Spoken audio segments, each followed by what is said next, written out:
And let me just, all right. Okay, so thank you for coming along to this session. This is an introductory session to OnTask. I'm Lisa. I forgot to introduce myself earlier, sorry. I'm the Postdoctoral Research Fellow in Automated Feedback at KIC. And so what I do is I work closely with academics to use tools such as OnTask that can help them to support their students in personalized ways and to make sure that feedback is embedded throughout the subject. So just to share that some of the content in this workshop actually contains some material that has been developed together with a colleague from Monash University, who is Dr. Ishan Chai, who's also very, who works in this area as well of automated feedback. And so some of this material will be that you come across here, you might have seen in the lessee if you had joined it. Okay, so just moving along. First of all, I just want to acknowledge the country that we stand on.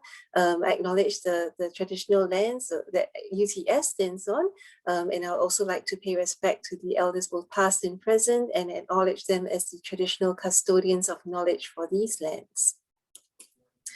So welcome once again. This is actually a two-part workshop. At the end of this workshop, really the objective is for us to come back to the notion of effective feedback and from there to sort of understand more about not just how OnTask works and how to use it, but also importantly, how we can use OnTask to apply effective feedback principles and then be able to ultimately at the end of part 2 to be able to use OnTask and probably even decide whether OnTask is suitable for your subject and how it might fit in. So OnTask is one of those tools for your teaching toolbox.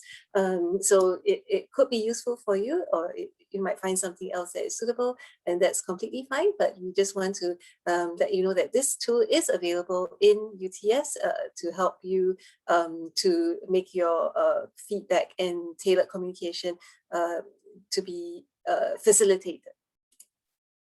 So in this 1 hour session, what we'll do is we'll come back to the notion of what's effective feedback and then put that within the context of OnTask.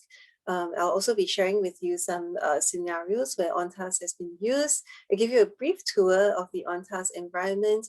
And then if we have time, just to get you to think about how you might actually use OnTask in your own context, how it might be useful. And then I'll talk about what happens for part 2, which is going to be a more hands-on session, taking you through the whole process of using OnTask. And then at the end of that, I'll talk about ongoing support that's available. Yeah. All right, so to quickly start off, I'm just going to bring us back to let's come back to the notion of feedback, because we're talking about using OnTask as a feedback tool. So when we talk about feedback, what do we actually mean by feedback and what is effective feedback? So there's been a change in a shift kind of in terms of what we understand by feedback. So feedback used to be thought of as a more transmissional process where you give students feedback and then, it's like a gift basically, and whether they do something with it or not has not been really been a key consideration in the design of feedback and the way that it has been crafted. So now researchers and educators have recognized that effective feedback is actually a process.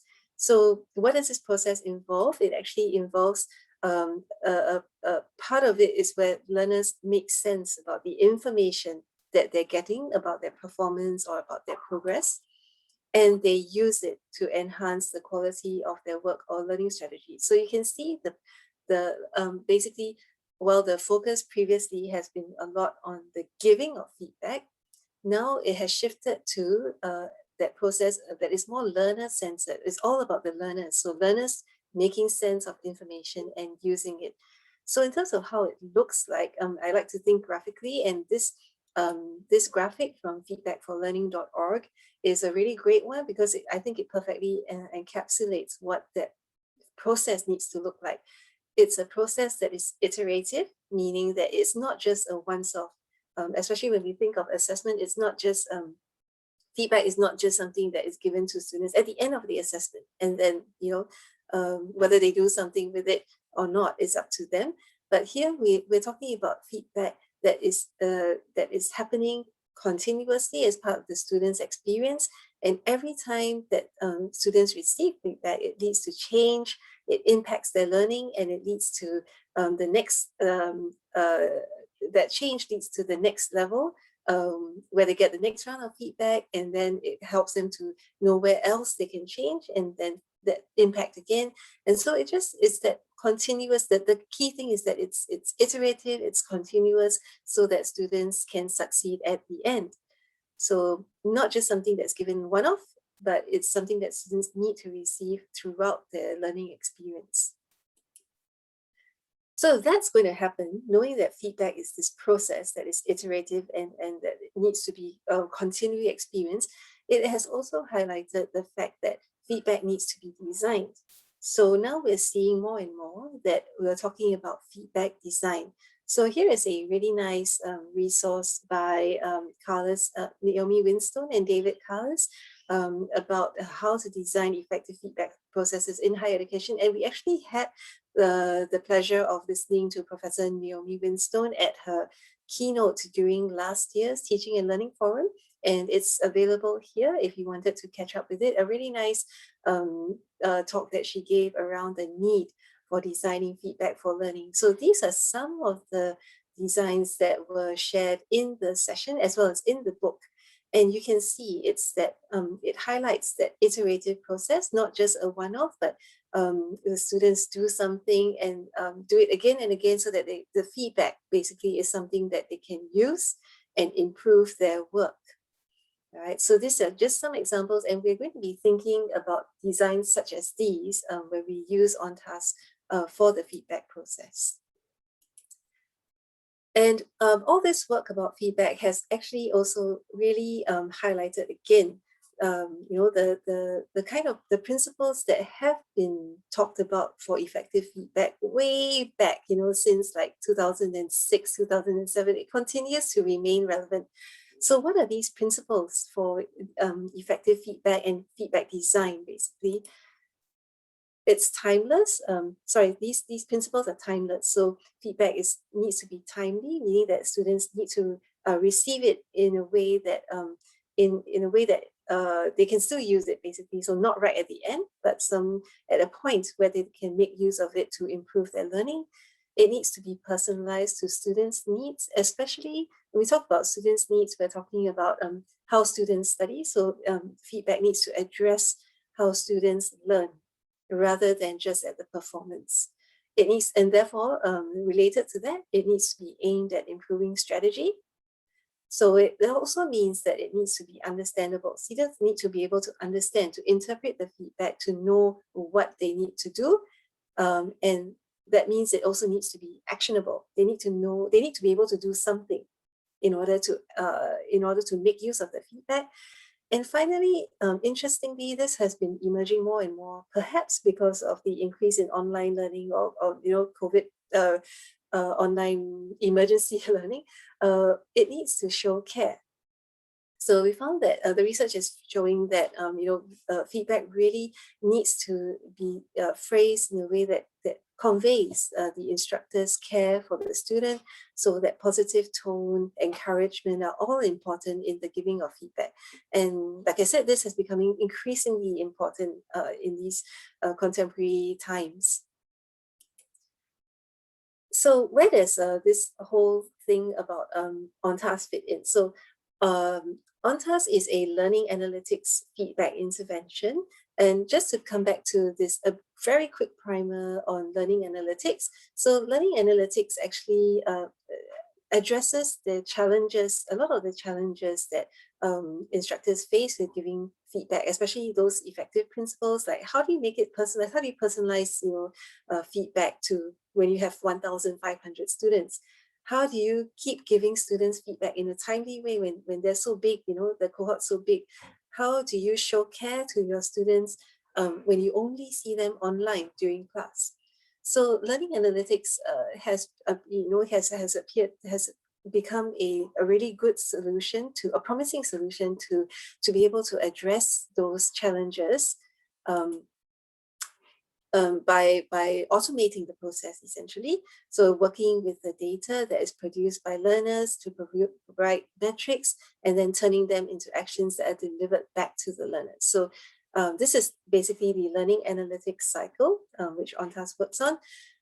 But there are also, so while learning analytics does provide that solution, we're also seeing that there are some key considerations in being able to facilitate that feedback process using learning analytics in a way that, in a way that provides that dialogic feedback process, or what we also call promoting feedback literacy in students. So encouraging students to work with feedback.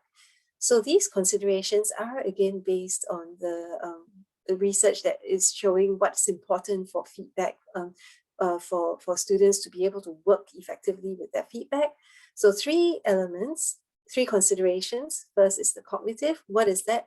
It refers to basically how is the feedback framed.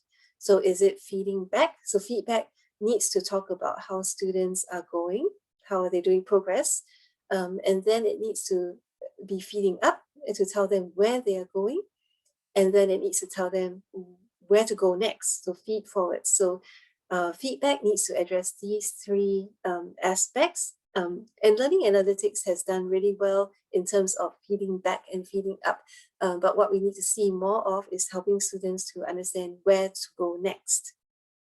And the next consideration is structural. So this is where feedback design comes in. So feedback needs to be integrated into the instructional design, so the course, the subject design, as well as the wider institutional processes, so that it's something that students can see the value of. Yeah. And finally, the social affective, which is and making sure that there is a trust and a balanced power relationship in the conveying of the feedback message.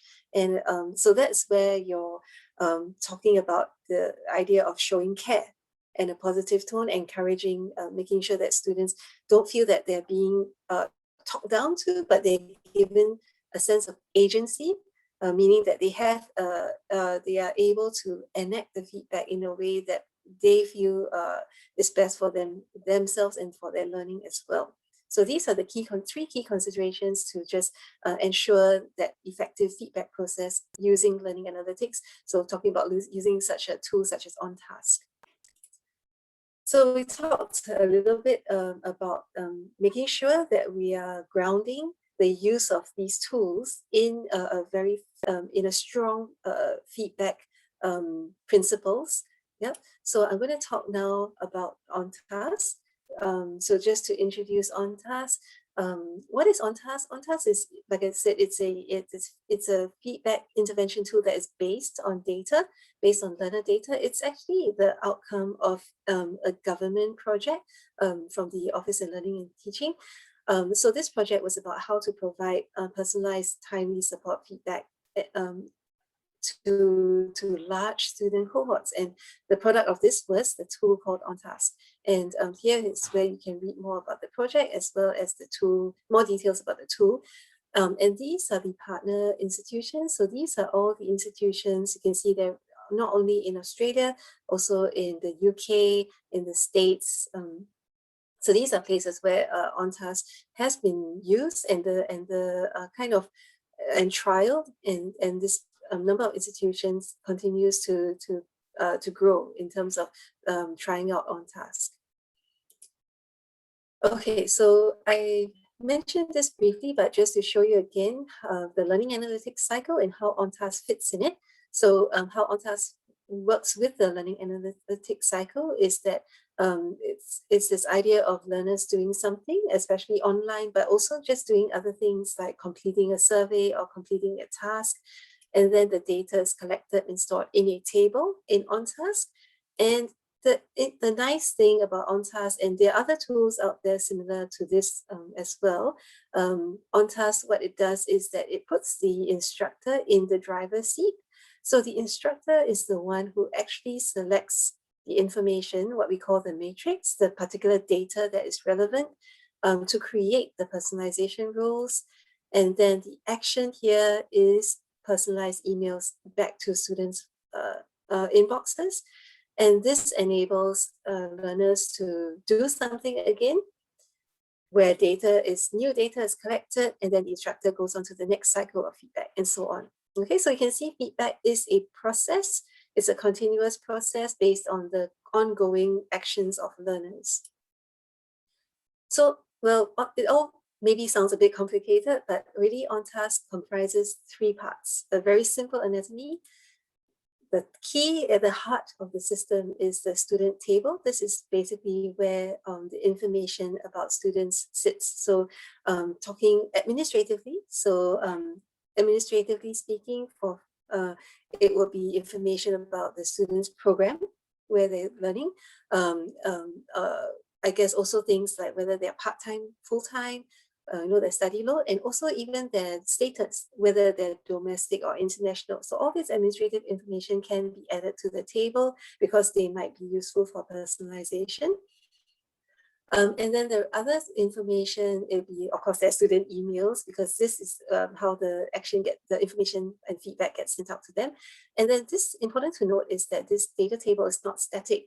So the instructor will continue to add new information about the students, either like from Canvas or from attendance, from Teams, from any other sources, surveys, to be put in here, so that there is that ongoing information about the student to communicate with them. The next part of the OnTask anatomy is the message editor. So this part will look quite familiar because it's basically a place where you write the messages, and the edit feature is this particular feature where you can create conditions for your rules to personalize the message for students. And the last part is the delivery system. So basically, it's a one platform where you store data, create a message, and send off your emails in the one place without having to, switch between different tools. So that's the basic anatomy of how OnTask looks like and how it works. So the important thing is, how do academics actually use it? So here I'm going to share some scenarios about how academics design feedback using OnTask. Some of these scenarios are from my own research from my PhD, so working at another institution with academics to implement OnTask, and some of the scenarios are here based on academics' experience here, right? So OnTask have been used in a number of different ways. So firstly, for example, this is, I guess, a frequent example to send personalized nudges to encourage students to do something. So it could be to encourage practice. In this case, this particular scenario, it's about getting students to do regular study in the form of practice exercises in an ebook. Right, so for this, it was a health science setting, a pretty big course, of course not as big as 1,500 students, but still pretty big, big enough. And the main purpose for the instructor is to really get students to study consistently, because students tend to cram during exams, and so for the instructor, she wanted to get them to practice, especially because her students came from different programs, and so their prior knowledge about biology, which was key to this subject, was very varied. And so students who didn't have a strong foundation in biology, she noted that they tended to struggle. So from previous iterations of the subject, she's found that regular working with the ebook, the Connect Smart Book, actually helps students to get a firm foundation. So this was why the focus was getting students to practice using that ebook. So the data that she used for personalizing feedback was this data, attendance data, because attendance at the labs and at tutorials was also very important for student success in their learning, as well as the completion of their ebook assignments. So now I'm going to show you a design of how she implemented OnTask. So this is your typical 16-week semester. And these are basically how it was a lab, a lot of lab work. So the labs were distributed across the semester. And so because this was a trial of OnTask, she was piloting OnTask for the first time, she just decided to send 2 emails, 2 personalized emails. So this emails, you can see, was purposely timed at 2 spots, 2 key critical spots. So the first was before the census date, because as you know, the census date is where students have to make a decision about whether they want to continue in the subject or whether they want to withdraw. And if they do so before the census date, they won't get penalized.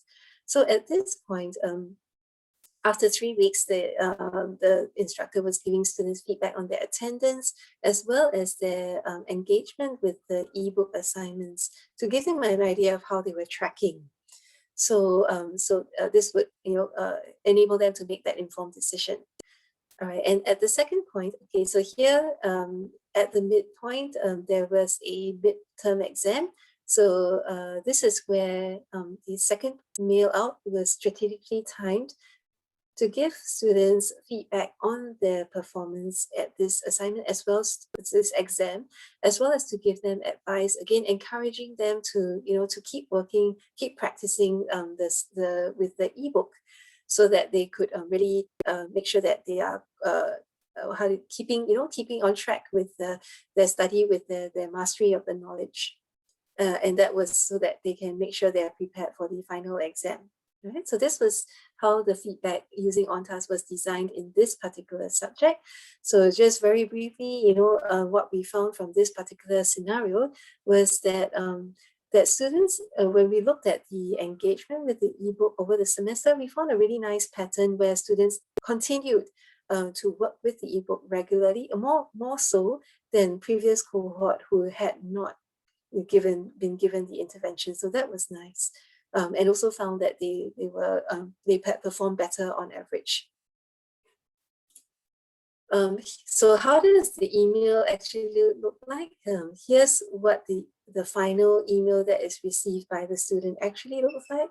So you can see it's very personal, it's very narrative. It looks like a regular email basically. And here's where there is feedback on students' work with the ebook and feedback on students' class attendance. Yeah. So like nice looking regular email and signed off by the course or the subject coordinator, right? Okay, so that was one scenario. Now a different scenario. Here is where an instructor in a different discipline was giving regular feedback to give students feedback on how well they had mastered a topic. So in this scenario, this was a flipped learning design, a pretty big subject, 600 students, mostly first year students, but with a smattering of like second and third year students as well. And the main purpose for the instructor using OnTask was really to increase students' engagement with their preparatory work. Because for flipped learning, it's really important that the students get their foundation knowledge through engaging with pre-class exercises or pre-class videos. In this case, it was videos and exercises to help them get basic knowledge of the topic before attending class, where they would actually be engaging in more advanced exercises. So that's why the pre-work activity was really important. So the main data that was used for personalizing the feedback, the weekly feedback, was that pre-work activities, actually was also watching a video, completing a quiz based on the video, and some practice exercises. So here's how the feedback design looked like over the semester. So 16-week semester again. So here is where we have the weekly preparatory activity before class. So you can see here, there is that regular cycle. Okay, so the students do the pre-work, they get feedback. Students do the pre-work, they get feedback. So knowing these pre-work activities are weekly topics. So students are getting feedback on their mastery of the topics every week. And at this point, they're getting feedback, detailed feedback on their performance on a midterm exam, and then carrying on after that with the weekly preparatory activity. So this is how it looked like in terms of the feedback design. And I'm going to show you now the message. It looks very different. So just to give you an idea that this was someone who is in the engineering and IT field. So the way they have done this is you can tell the style is very, you can tell it's a very IT based. Here's an example of the rules that were created for the exercises to create personalized messages around those exercises that the students had to do. So what you can see here is that the instructor created 4 conditions. So this is something to think about as well. If you're giving feedback, personalized feedback, what are the kind of conditions, especially, for example, around marks, where marks are involved. So this was how the instructor created conditions: less than or equal to 6, more than 6 or less than 11, between 11 and 22, and 22, more than 22. And you can see short messages for each condition. Yeah. And so here's how the final personalized message looks like for students. Again, note that this is an IT subject, so the instructor is very, you can tell the style of the instructor. And so it kind of looks like a memo, and students get this every week. They get feedback on their engagement with the video, feedback on engagement with the readings as well. So this is how it actually looked like: feedback about the exercises, and then what students need to do, perhaps if then in order to strengthen. Yeah. So this was, for example, this particular exercise was done perhaps not so well. So this is some advice.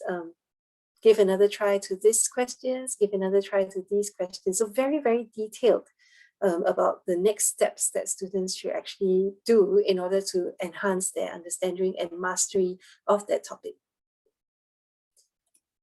All right, now we move on to a couple of scenarios from UTS itself. So we had some nice pilot trials with OnTask here at UTS with a few academics. Here you'll notice that it's not a big course, but this is because the subject coordinator wanted to try out OnTask at this level to see whether it worked, and then to push it out, in a larger course. So her main reason for using OnTask was really similar to the flip learning design, was also to improve engagement in the self-study tasks that students had to do prior to coming to the online seminars. Because again, if they didn't do these tasks, if they didn't prepare, they would be lost during the session. Right. So for her, what she used was attendance data, because she also wanted students to know the attendance coming to class was important for their learning. And what she also used was the data from Canvas, the Canvas new analytics, as well as the in-semester quiz results. Right. So here's how her feedback design looked like.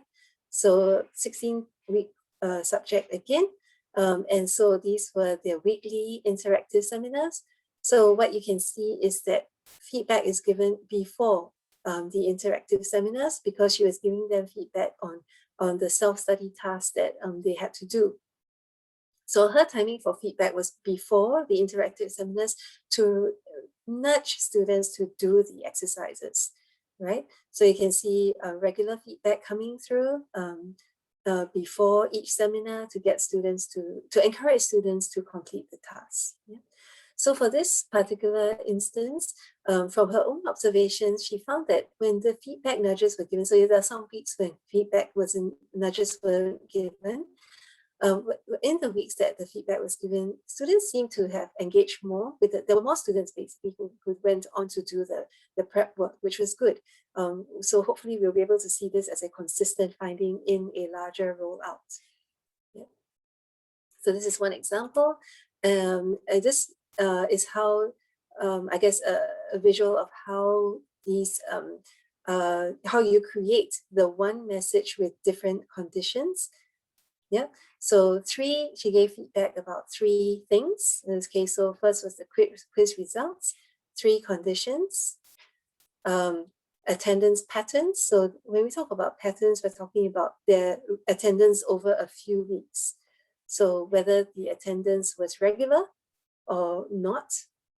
And then the last bit was feedback on doing the preparatory work. So whether they had done it or whether they had, whether they had done the work or not. Yeah. So in the message editor, you can create different conditions around different types of feedback that you want to give to the students. And here we have a question, so I'll stop here. Yeah. So Lisa, a couple of questions. One, when we talk about personalized feedback, I assume that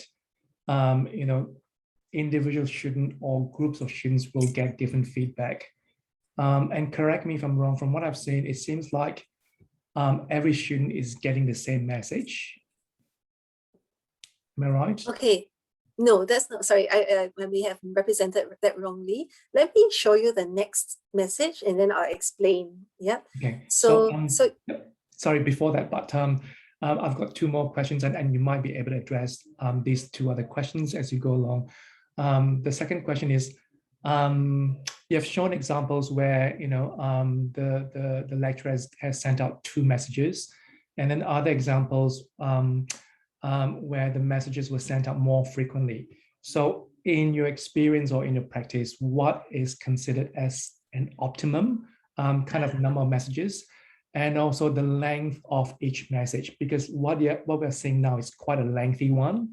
And as opposed to the previous one with the IT example where the messages are really short. So again, what is the optimum length when it comes to a message? Because I'm not sure if an average student would pay attention to a message like this. Okay, thank you for those really good questions. I do get these questions quite frequently. So so firstly, to address I'm going to address the other questions first and then come back to the personalized, like how personalized is it. So coming to your that question about, how frequent, I guess, what is the optimal design? I'm going to say that it really depends. That's why OnTask is also powerful in that you can design the feedback based on what you feel it will be the most optimal. So for that IT example, the instructor felt that the weekly feedback was important because of the topics. So that subject design was topical, and students needed to know basically how they were doing with each topic so that they can, it has implications for their revision in the end. So so the nice thing for that particular example, what happened was that students actually showed up all those emails, the weekly emails. When it came to the exam time, what they did was they brought up all those emails again and went through to identify which were the topics they were weaker at. So in that sense, the weekly feedback was important because of the way the subject was designed by topics. It gave them knowledge about which topic was important for them to focus for their revision. Yeah, so in that scenario, the weekly feedback is important. In the other scenario, the 2 points of feedback were strategic again, because the instructor felt that those were critical points where students needed to receive feedback in order to make decisions. Yeah. So, but I think what we're also finding is that 2 is not enough. So from the written feedback by the students also, we are seeing that we need more than 2 at least. So in terms of frequency, there needs to be more than 2 emails so that there is that regular, students get that sense of the regular feedback and it's helpful for them to do something with it. But after that, it really depends on the subject. Yeah, I hope that was helpful. Yeah, so that's why it really depends. It's so contingent on your subject design and it's so contingent on your purpose for using OnTask. So that's why in these scenarios, we highlight a lot about what's the purpose of the instructor and what is the subject design. Yeah. Now coming back to the length, so far you've seen different lengths of the messages. We've received feedback from the students that sometimes the messages can seem lengthy, but it's lengthy because of the style of the instructor. The instructor's voice is in there. So students have been more appreciative of the narrative that is in the emails. Yeah. So in terms of this particular example, students appreciated this weekly memo, but some of them also expressed that it was pretty sterile. It didn't have that sense of, it doesn't have that sense of care, not like this one, where you'll see here. So this is the example from the most recent scenario, a very, very personal message. And if you read, you can, so this goes out to a student who didn't do well, 4 out of 15 for that quiz. And the instructor, what she has done is to make sure to address the student's emotional response to their performance. And this is important. If you can think about how a student might feel after they get this score. Yep. They'll be obviously very discouraged. And in fact, there were email replies to the instructor saying that, yeah, this was, I was really surprised to get this mark and very discouraged. So, but also appreciative of the tone of care that is shown by the instructor in this instance, together with the support that is offered here, as well as the advice that is given to the student to help them know how they can improve. And the instructor has been receiving replies to show that, while they were discouraged, this advice has actually been critical for them to know how to move forward. And the tone of care, the personalized nature of the email has actually built this sense of value for the students, so this sense of belonging. They have actually felt that it's given them encouragement to keep going on despite this bad, not so good performance. So this narrative is important. It looks long. Compared to here, it looks like it's a really long email. And this is how it looks like finally. But the messaging is important. You have the framing, that whole tone of support, the information that is given to students around the feed forward. So remember, we're talking about what next for the students. So here is that really strong advice about what students need to do in order to perform. So that's why the message seems long, but all this information is deemed important by the instructor to support the students. Yeah. I hope that answers the question so far, but please feel free to, if we carry on, yeah. Okay, but thank you for those questions. Giving me a chance to explain a bit more detail about what's happening with these messages.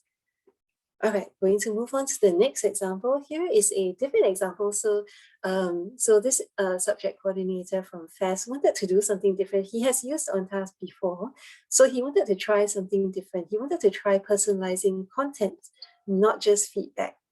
Right, so what he did was, and again, you see a really, really small cohort here because he was trying this out.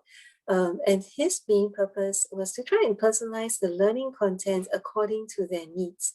So this particular subject is a very theoretical subject. Again, it's based on topics, and it's a very short subject. It was a 6-week intensive subject, and students covered 6 modules in 6 weeks.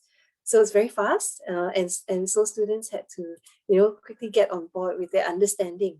So what he did was, he realized he'd been giving this end of module survey. So I said that this subject contains 6 modules. So at the end of each of those modules, he was actually giving them a survey to ask them to reflect on how well they had achieved the learning objectives for that module. And he realized that he wasn't actually using that information. So he thought, hey, this is something that I can use to personalize the learning. So what he did was he used that information to personalize the content. And I'll show you how. This was how the design looked like. So each week he covers a module, and at the end of the week, they do a survey and reflection, and then they get that email. So module, survey, and then email. Module, survey, and then email. And then coming up to that final exam. So how did that survey look like? Very short survey, getting students to rate their confidence. How confident were you at achieving this particular learning objective for this module? And maybe there was 1 or 2 objectives, yeah? And there were 3 levels of confidence that students could rate themselves on. So how did he create the rules and the message for each condition? He created 4 conditions. So no response. So sometimes students didn't actually fill in that survey. Slight confidence, moderate confidence, and high confidence. And so again, his messages were very short because they were very targeted. And what he did was he actually created short videos emphasizing the key point of each module. And he created it and shared and put it on YouTube, and basically made it accessible. So each condition had a separate video. A bit of work, but it was short videos, very informal at this stage. But he was just trying it out. So this was something that he attended. And here, talking about the length of the message, this was it. This was the message that students got in their inboxes around that weekly, personalized content. And students actually, from their feedback, they actually valued it because they found it was one more resource they could actually use. And interestingly, after they figured out that they were getting personalized content, they actually wanted to see the other videos. So they actually requested to see the other videos to see whether they were missing out on anything. So that was quite interesting. So this comes back to your very first question that you were asking, how personalized is it? So I hope I've been able to show that these are personalized to conditions. So what we have done, what instructors have done using OnTask is to create groups of students based on conditions. So that is the extent of the personalization. And here also we'll show that there's groups of students that are created based on conditions. The condition here is whether students are below the expectation of the result, or whether they've met the expectation, or whether they've exceeded results. So we're talking about personalizing according to groups of students based on conditions. Yeah. Okay, so they don't all get the same email, but groups of email who have the same condition will get the same. Yeah. Okay, so moving along, one last example, really just to show a final context. Here was just to support students' engagement and performance. So more data was used in terms of class participation, engagement with the learning tasks, as well as the students' interim performance. So this is going to look familiar again, a 16-week semester, and students doing the case study. So students had to do weekly case study discussions after an online class. And she gave feedback after these tasks to give feedback on whether they were engaging with the task and to encourage them to do it. So you'll notice here, how come suddenly there is no more emails? So what happened was that in the planning phase, where we came up with this design of feedback, there were going to be continued emails going on here. But as the subject actually proceeded, she found that students were submitting on time. And so therefore, from this point onward, she didn't need to send them the emails anymore.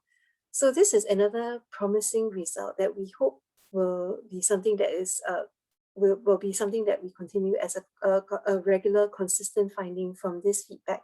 That students actually don't need it anymore, basically. At what point, this is another question that we can ask, an interesting research question. At what point do students not need this kind of scaffolding anymore? So here it suggests that by the time, half the semester is through, they don't need that kind of support. They actually have it in themselves to do the assignments, to do the tasks without having to be nudged. Yeah. So again, another promising finding that we hope to continue to see. So here's an example of how the message looks like. So also this is to show you that OnTask, you can use coding. So we had the privilege of having a master's student who had some knowledge of coding and programming to actually create a template within OnTask and come up with a nice, personal looking email with the instructor's face, just to, especially since learning is online, you don't get to see the instructor that much.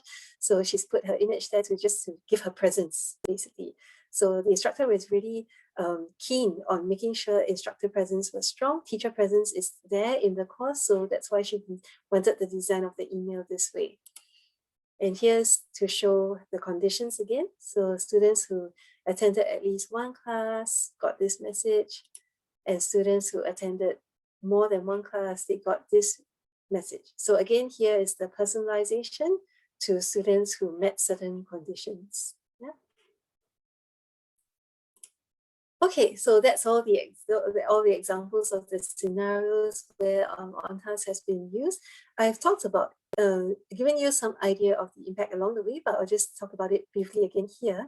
So I've had the privilege, a really good opportunity to dive deep into OnTask and its impact during my PhD studies recently. So here's the findings as well as some other research. It's been really positive. So in terms of the biggest thing really is the spurring of motivation. So students receiving that personal email from the instructor has a strong impact on students' motivation. Because it's coming from the instructor, they actually feel that the instructor actually cares enough to send. They knew it was automated, but the fact that the instructor even bothered to set up an automated system to give them continuous feedback really did something for their motivation. And some students actually felt that, the instructor did this much, I feel that I also have to give as much back to the instructor for their effort. I want to also give my effort in response to the instructor's efforts. That was really interesting and important. The other things it did was really to enhance the course experience. Also important, this came up quite a fair bit. It provided students with a greater feeling that they were being supported.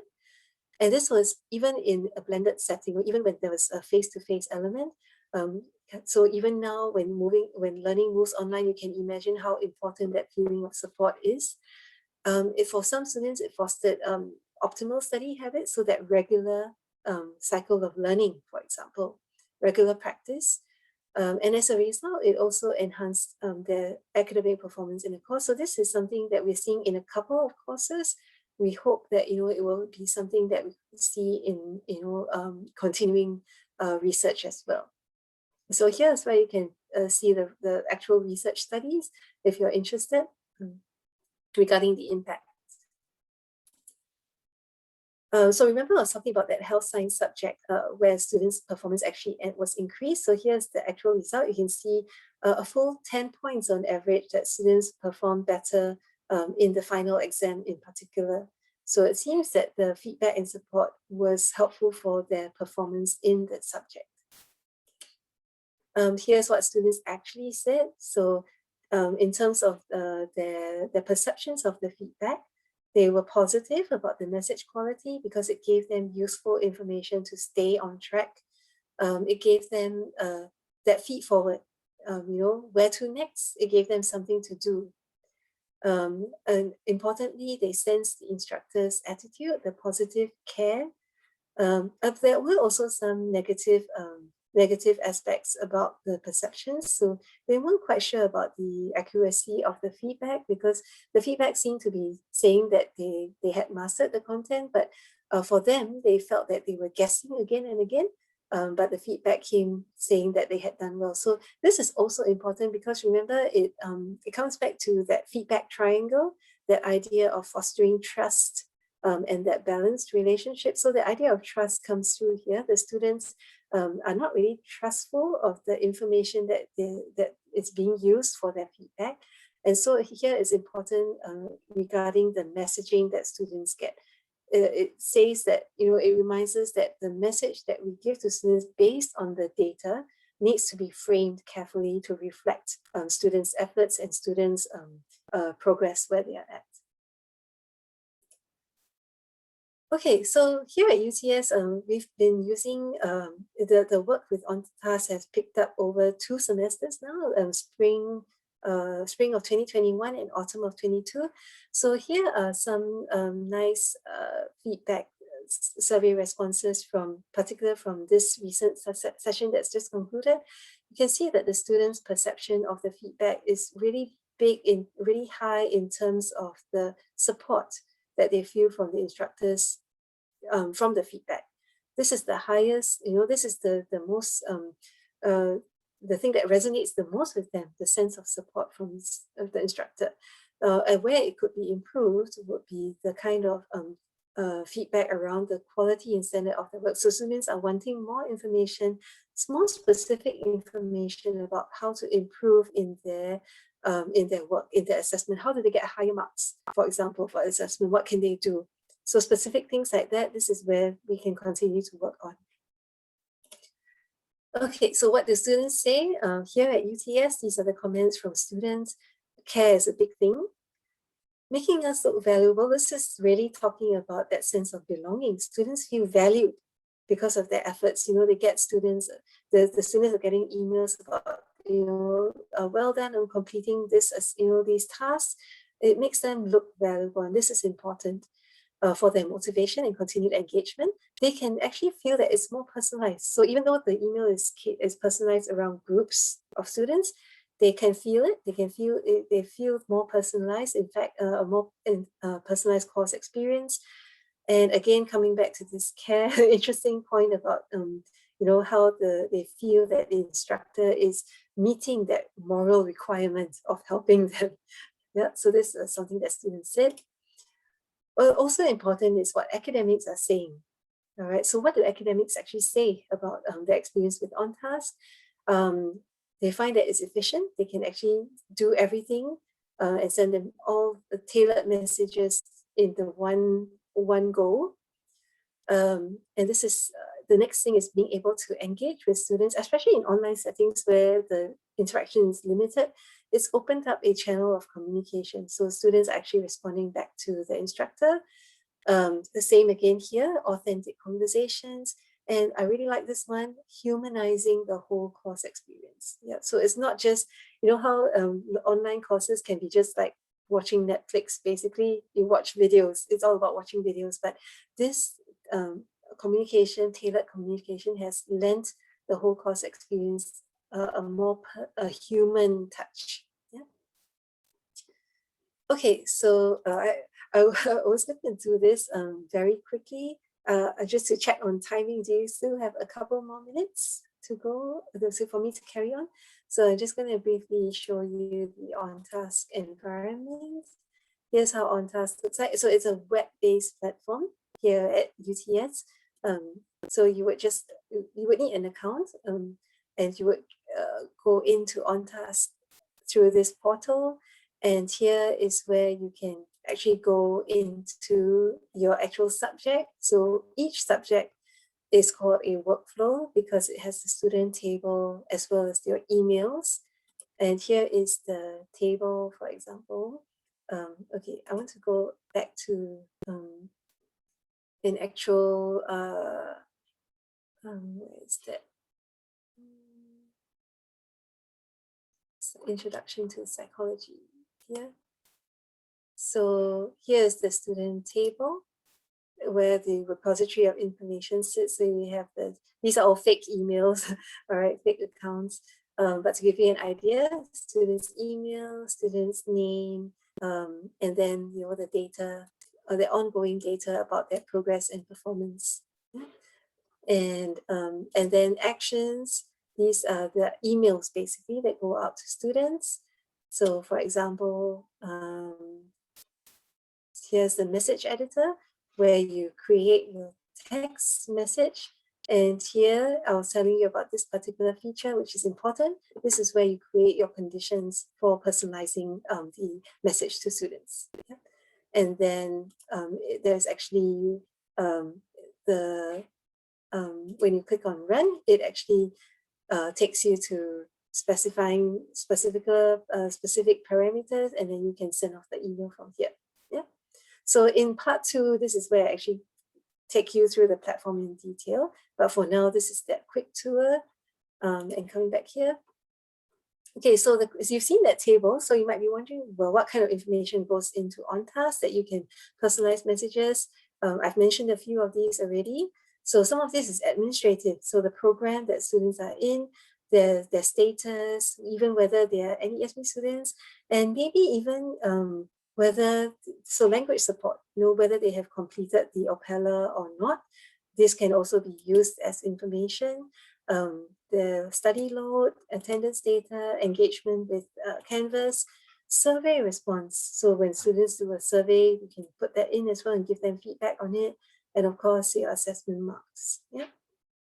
So basically, it's a white box where you can put any kind of data that you want to, as opposed to other things where you have dashboards where you have this black box algorithms. You don't know what's going in. to create those rules. So I like to think of OnTask as being a white box where you can throw any kind of data into personalized feedback to your students. Okay, and we don't really have time, but if we had time, and this is something you can still think about after this part 1 of the workshop. If you are thinking about using OnTask in your subject, or supporting your subject coordinator, these are important questions to think about. What would be your purpose? Where are the critical points in the subject where feedback and tailored communication is helpful? What are the possible groups for the personalized communication? And where is the data that you need? Okay, important to think about so that you can prepare to have it ready to put into OnTask. So I will leave these questions with you. I'll share the slide deck with you after the session. And I'm just going to invite any last questions if you have any at this point. Yes, Lisa, if I may. Yes. So you showed us all this data that can be put into the OnTask platform. Is it synced to an LMS like Canvas, or is it something that you have to kind of download and import into OnTask? Is it a very seamless process? That's a very good question. Yeah. So at the moment, because OnTask is being used in pilot mode at UTS, it is not integrated with Canvas. So that's why back here, I've mentioned that we need to actually enable new analytics when you publish your site, because what you have to do is then download the reports from Canvas and then upload them into the table. So I guess this is one part that will take a bit of time. So that's why it's helpful to be very clear what aspect, if you're using Canvas analytics, what aspect of students' activity do you actually want to give feedback on?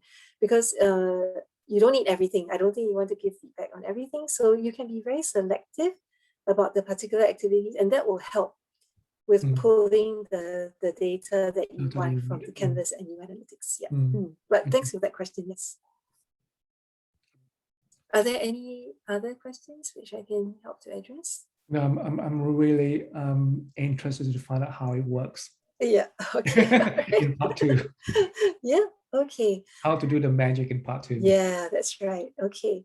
So if there are no more questions, what I'm going to do is invite you to look at more of the information. So here is the OnTask webpage on CAKE. And then what you can do is have a listen to the academics perspective on OnTask, because they have gone through the whole process, of using OnTask right to the end, like even like pulling different types of data and things like that. So have a listen to their experience to get some ideas and also some inspiration. And maybe if you're up for it, you can try this little activity to prepare some data for Canva for upload. If you want to, it's not necessary, but just to give you an idea. And then here's our next steps. If you're going to be joining me for part 2 on the 5th of July, then I will see you then.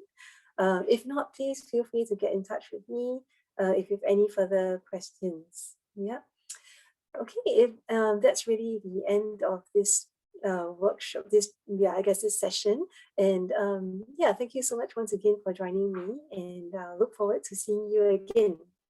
Thank you so much, Lisa. That was fantastic. And you'll be sending us the slide deck? Yes, I will be sending you the slide deck. Yep, and the recording if you need it. Great. Okay, Fantastic. thank you. Thank you, Lisa. It was great content. Thank you. See you again.